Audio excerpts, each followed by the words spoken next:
Narinig ba ako? Hindi ko narinig. Tangin mo! Tangin niya, sorry kasi bawal daw magmura. Okay lang kasi kamurang-mura lang yung mga tangtang din sa loob, di ba? So, dapat lang namurahin. Kanina, pumunta kami, pumasok din kami, kasi gusto ko sanang panoodin yung sinabi ni Ben Dano, yung buang na kongreso, sino dyan? Si Erwin Tolpo. Nasabi niya, ano sabi niya, kukweluhan ba niya? Senator Cayetano! Gusto sana namin mapanood sa loob ng Senate na gawin niya yun. Pero putang ina, wala naman din na ginawa. Gawin niya! Bakla ka rin pala, Erwin Tolpo eh! Puro angak-ngak! Para kang asong ulol! Tumatawag na walang kwenta. Yung dalawang magkapatid na mga buwang yan. Tatapang ng mga tarantado, wala kayong ginawa kung hindi balukutin ang batas sa ating bansa. Subukan na. Di ba? Pag sila ang nag-out, makabayan sila. Pero pag hindi sila sinipot, wala daw sa konstitusyon, wala sa batas ng Senado. Putang ina naman, nakakatabayan ng Pilipino. Harap-harapan yung pagdagago sa atin. Etong mga senator na ito na sumusuporta sa magnanakaw na administrasyon. Natatandaan niyo ba nung hindi pa senator yan si Erwin Tolpo? Anong sabi niya? Gago! Bobo! Tarantado! Si Kiko Pangilinan at hindi niya alam kung paano naging abogado yan. Ayun, magkasama sila. Sabi niya, gago rin daw ni Saul Tiberos kasi magnanakaw. Maitanong lang namin sa'yo, Senator Erwin Tolpo, ikaw ba ay nasa grupo na rin ng mga gago ngayon? Kasi sabi mo, gago si Kiko Pangilinan, gago si Rizal Tiberos nung hindi ka pa senator. Ngayon, senator ka na, kagrupo mo na sila. Ibig sabihin, gago ka rin. Gago naman ang panandang hapon. Ayun lang. Yun lang. Yan lang. Narinig niyo po ang ating collaborator. Binabala niya si Bindalo.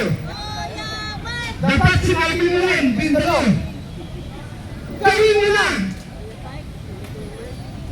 Pumunta ka dito. Tawagin mo yung mga kamag-anak mo. O tawagin mo yung mga kaibigan mo. Nandito po kami. Nandito po ang mga kababayan, mga kamag-anak ni Ruben Padilla. Kung gusto mo, kung ano ang gusto mo, Senator Bindalo, pagbibigyan ka namin. Anong gusto mo? Kahit anong klase gusto mo, ano? Huwag mong gisingin ang mga mandirigma, ang mga lahing mandirigma sa Mindanao. At nagsidatingan na, Mindanao. Sinasabi mo, dapat gawin mo na. Hinihintay ka namin sa labas ng Senado. Anong gusto mo? Kami na ang papasok dyan? Ha? Ano? Please sabihin na. Handa na tayo. We are ready to sacrifice ourselves with the regards regarding the right of the Filipino people. Ready na ba tayo? Larang mo nga! Lakapal! Lakapal! Thank you very much. Assalamualaikum warahmatullahi wabarakatuh.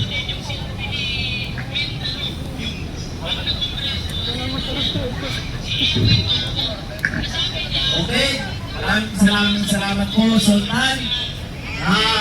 Mga kasama, atin pong pinapaalam at kinakalungkot na kakareceive lang po natin ang sulat mula sa Office of the City Mayor na ang ating permit ay dininay.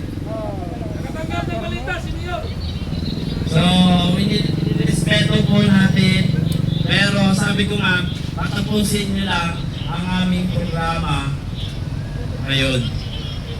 No? Kasi sabi ko nga, nire-respeto natin to, nire-recognize natin. Kaya mamaya, pag-uusapan ng ating mga kasamahan, mga leader dito, ba na ang susunod nating akbang sa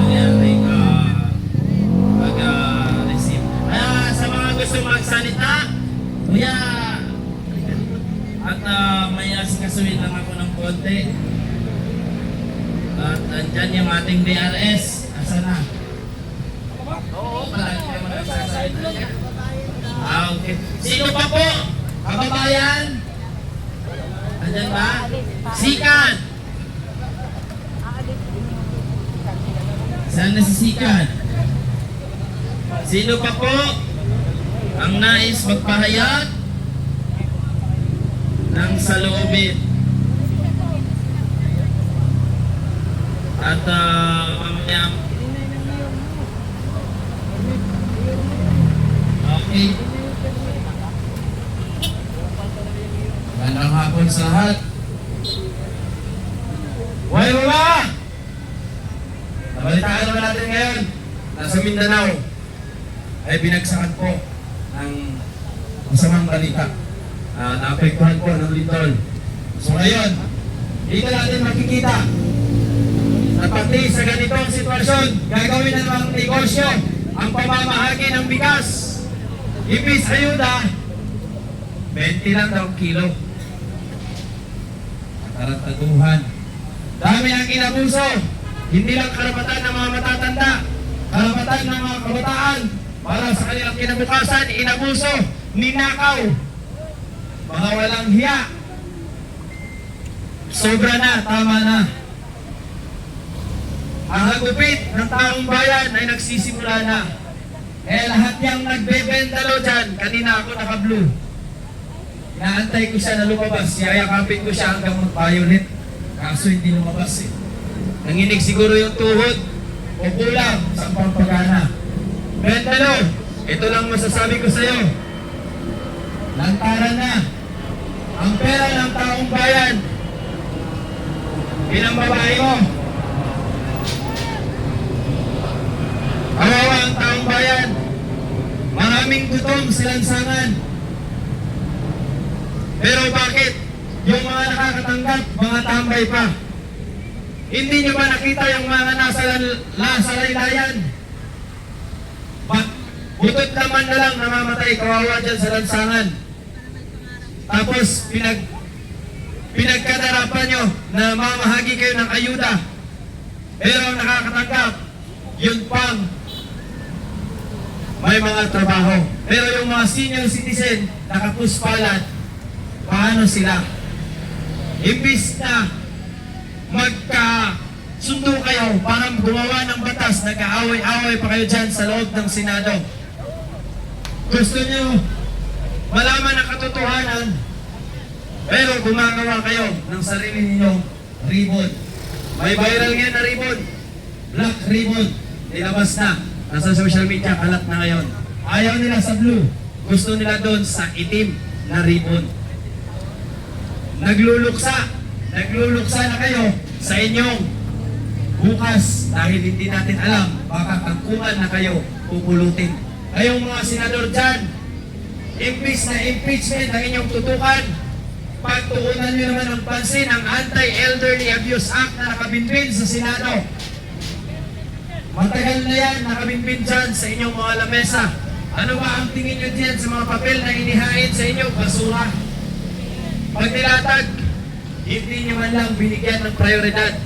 Masinukunan nyo ang impeachment na wala namang patutunguhan. So, nakatanggap na nga kayo ng maleta, kaya nakafocus kayo dyan. Totoo naman talaga, tinay ka pa ng tinay. Gusto mong kwelyohan ang mga senador na gusto iharap ang may alam sa blood control scandal. Pero anong nangyari?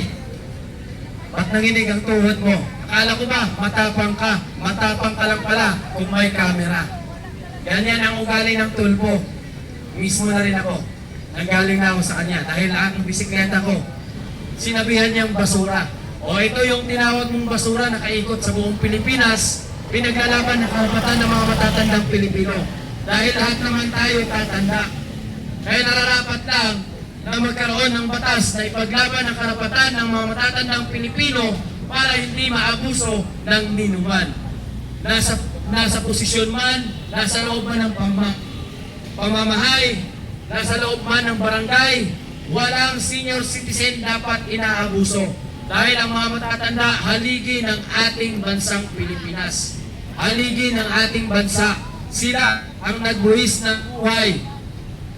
Mula pa sa kalululuhan nila, mula pa sa lulalulahan nila, nasa dugo na ng ating mga Pilipino ang mandirigma, matikas.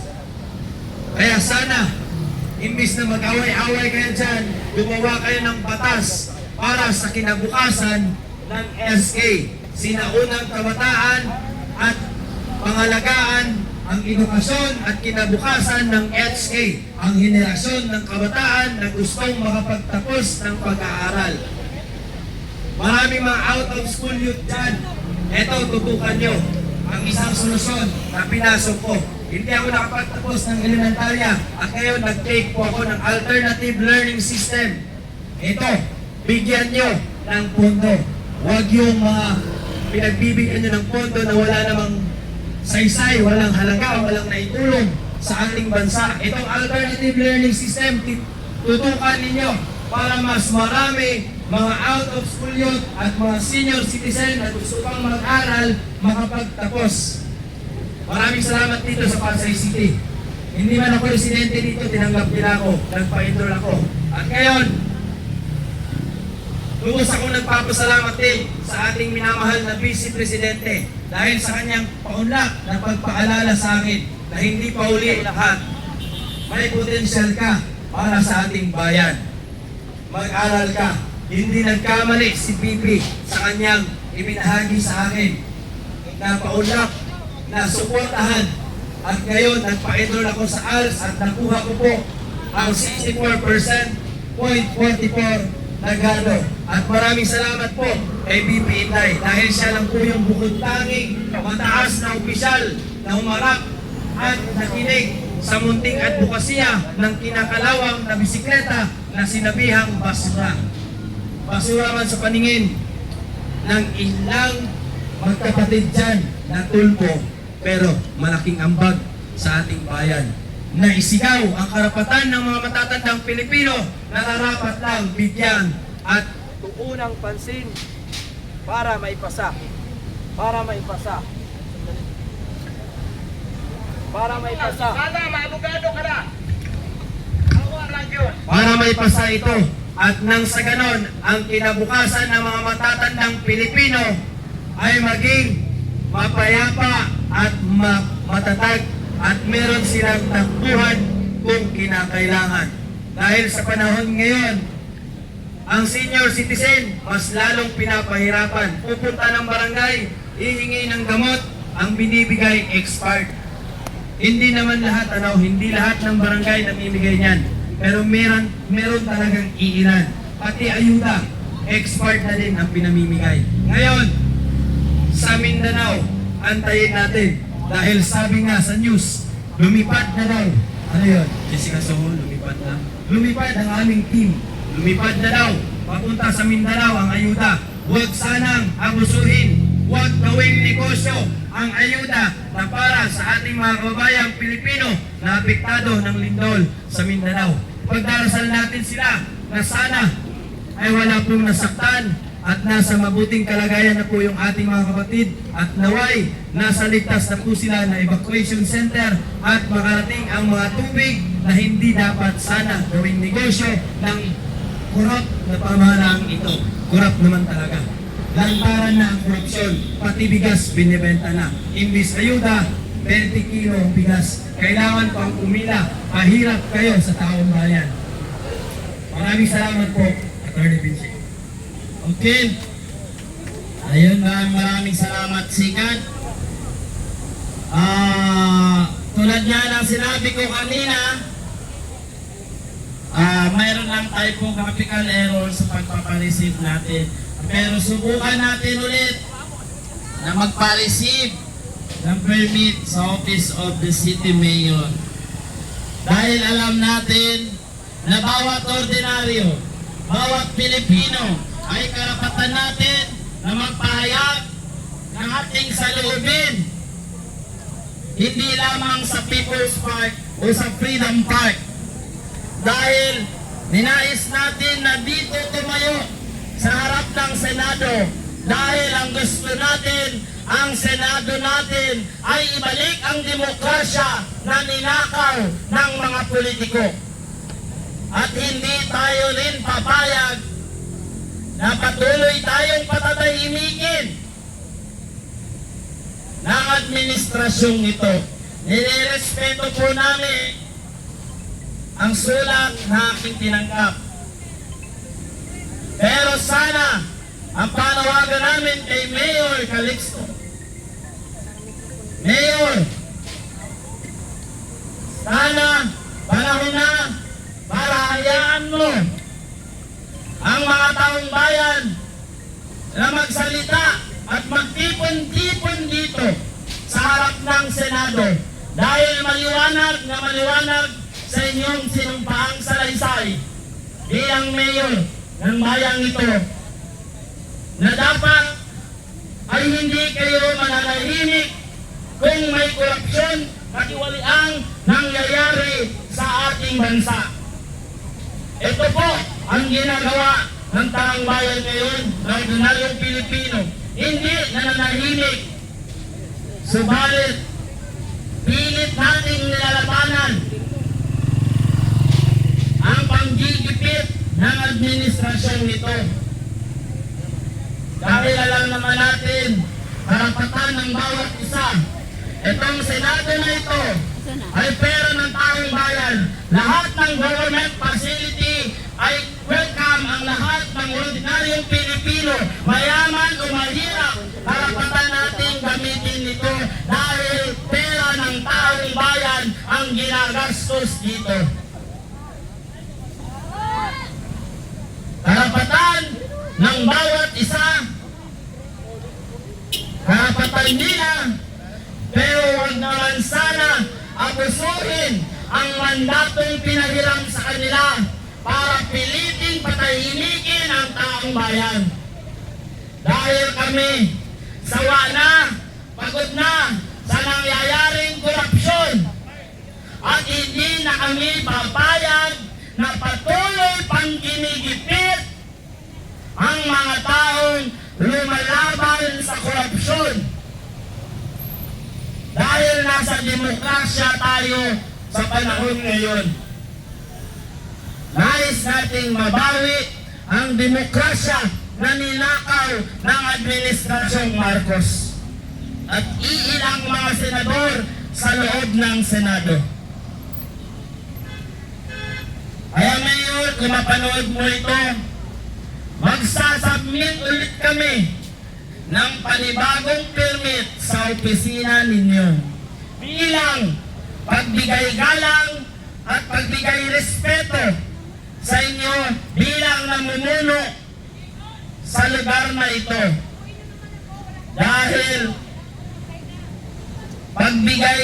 bigay galang namin sa inyo, pero isa lang ang kahilingan namin. Pagbigyan natin at hayaan natin ang mga ordinaryong Pilipino na ipaglaban ang demokrasya ng ating bayan. Dahil kung hindi kayang ipaglaban ng mga nasa otoridad ngayon na kanilang sinumpaang tungkulin na protektahan ang bayan at ang ating konstitusyon, kaming mga ordinaryong Pilipino ay handang makipaglaban para makamit ng ating bayan. Kaya ngayon pa lang, Mayor, magpapasalamat na ako sa iyo. Kahit na dininay mo ngayon, pero magsasubmit pa rin kami. Kaya mga kasama, pakinggan natin ang ating kasama na si Kuya Ray.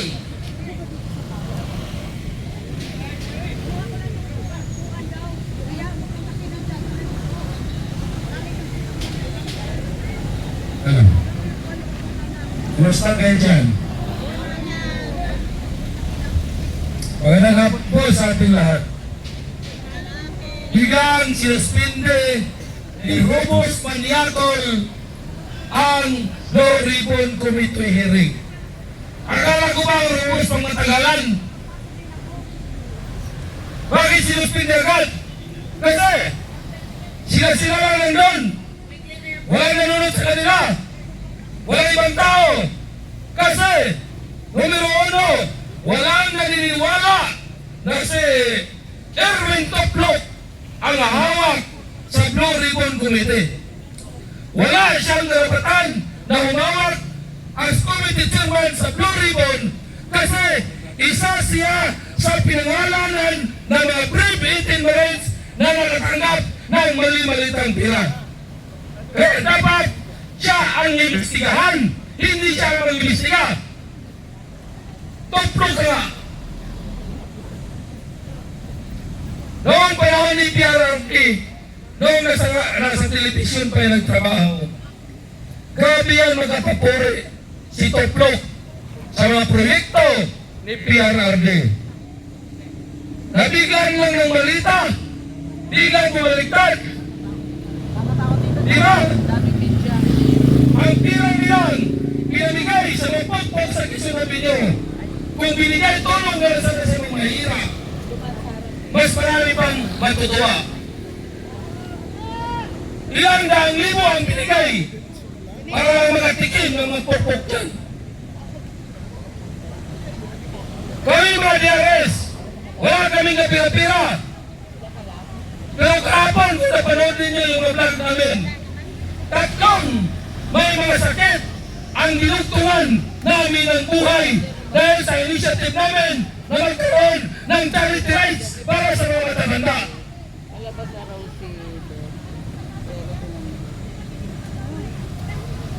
Tapos, kung sino pang mayayaman, sila pa yung kahaman. Saan ba ang mga puso ninyo? Mabuti pa kami mahirap, magtulungin. Kayo mga mayayaman, lalo lang kayo nagpayaman.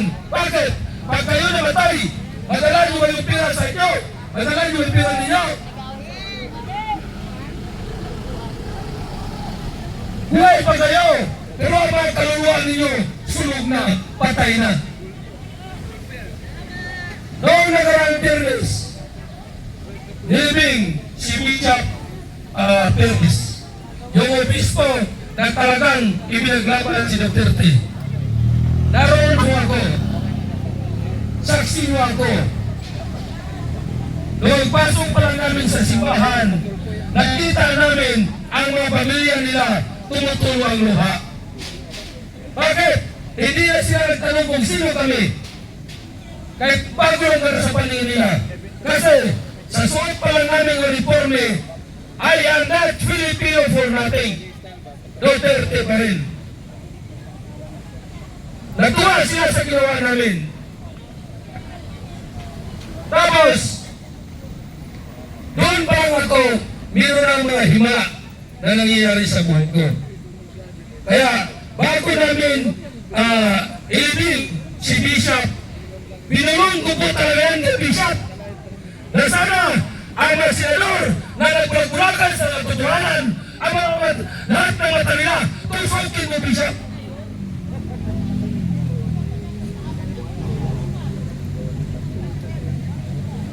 Grabe na, super na po. Kung kayo mga mayayaman, may grado, kami mga mahirap, yung hindi na pagtapos ng pag-aaral, naintindihan po namin ang nangyayari sa Pilipinas.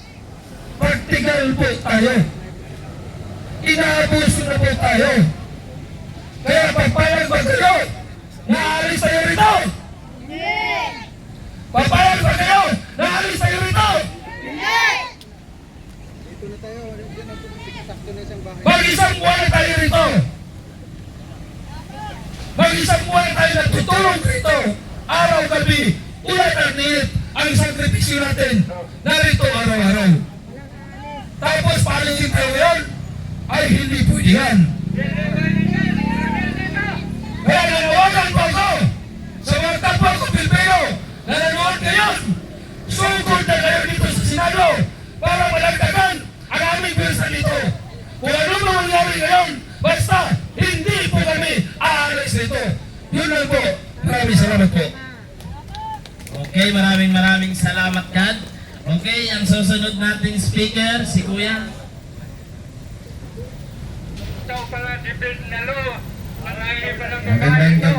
Magandang hapon sa inyong lahat at mapagpalang araw sa lahat. Kami po, kagalang-galang na Alcalde Calixto, ay nagtitipon-tipon dito para isang parawagan para sa tagapagtaguyod ng demokrasya, the vanguard of democracy. Bakit ko nabanggit ang vanguard of democracy? Because the democracy is dead. Ano ang mga sponsor ng democracy is dead? Bending the law, lawmakers, lawbreakers, arbitrary detention, political bribery, unverified EJK as crimes against humanity na ipinataw kay PRR. That is one of the only sponsor ng democracy is dead. So sana po habang nagsasalita ko, isip ninyo bago nyo isadibdib. Mahalaga po ito. Hindi ako po palamura. Hindi ko bibigyan kayo ng magalit. Pero ilalagay po natin ang alab ng puso, nangungunang isipan bago ang damdamin.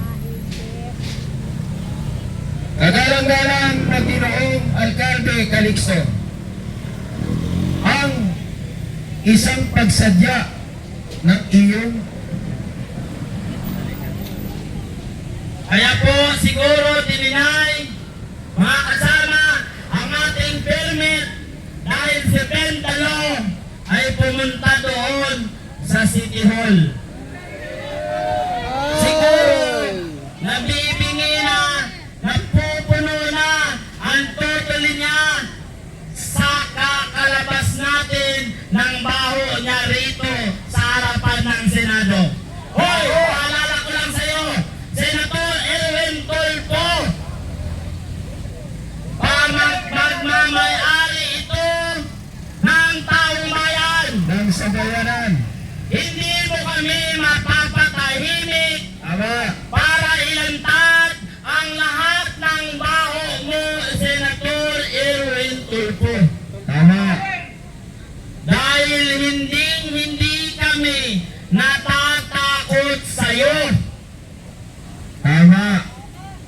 Kaya kung mayroon ka pang naiwang kapal at hiya sa iyong mga kapwa Pilipino, Erwin Tulfo, mag-resign ka na. Tama. Di ba? Pinag-resign ka na rin naman ng kapatid mo. Tama.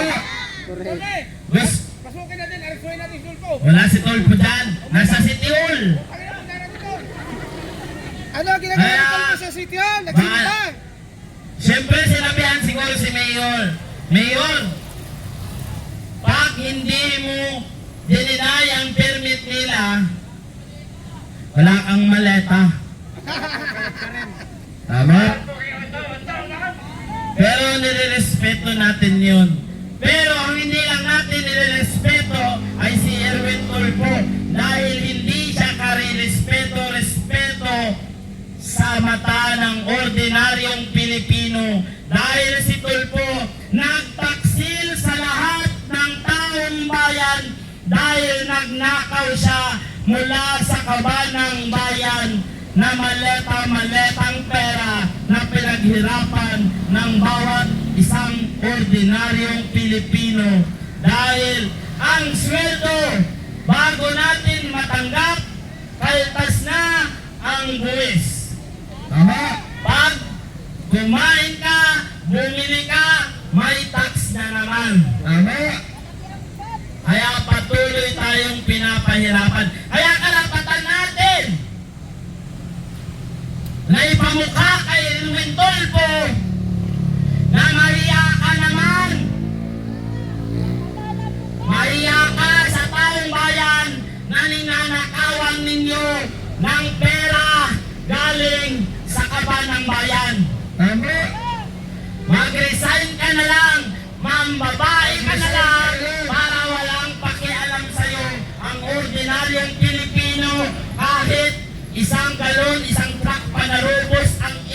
ninyong magkapatid na tulpo, kahit isang truck na babae, pababaihin ninyo, wala kaming pakialam kung hindi ka na senador. Tama. Pero ngayon, dahil isa kang senador, karapatan namin ang magsalita kung sa tingin namin ay hindi na tama ang ginagawa mo dahil palamunin ka, pasweldohin ka ng taong bayan. Supremacy of Civilian Authority, Article 3, Section 4. Kaya mga kasama, brother, dito ka magsalita. Dito ka, tuloy mo yan. Dito, brother. Kagalang-galang, Ginoong Alcalde Calixto, tungkulin mo ang panawagan ng mamamayang Pilipino sa pamamagitan ng pluma at papel. Ano po yung pluma at papel? Ballpen at ang papel. Yan po ay isang mahalagang tungkulin na dapat mong tuparin pagkat ang mamamayan ay nananawagan na para itaguyod ang demokrasya, hindi patayin ang demokrasya. Kayo na mismo ng pamahalang ito ay ginugulo nyo ang gobyerno. Sino ang gobyerno, mga kababayan? Tayo! Matanong ka lamang. Tayo! Sino ang gobyerno? Tayo! Sino ang gobyerno? Tayo! Ginoong Calixto, narinig mo ang panawagan ng taong bayan. Ang gobyerno ang taong bayan. Nasa preamble po yan. So, kagalang-galang na Ginoong Alcalde Calixto, huwag niyo po sanang ipagpaliban o i-deny ang aming samo o request na magkaroon kami ng karapatan at kalayaan na magtipon dito at magpahayag ng aming mga damdamin tungkol sa nangyayaring mga anomalyang katiwalian at korupsyon. Sana ang panawagang ito ay magbukas sa iyong kaisipan bago sa iyong emosyon na makita mo ang kahalagahan ng Article 2, Section 3, Supremacy of Civilian Authority over the military and the wrongdoings of the governing bodies. Kami po ang gobyerno.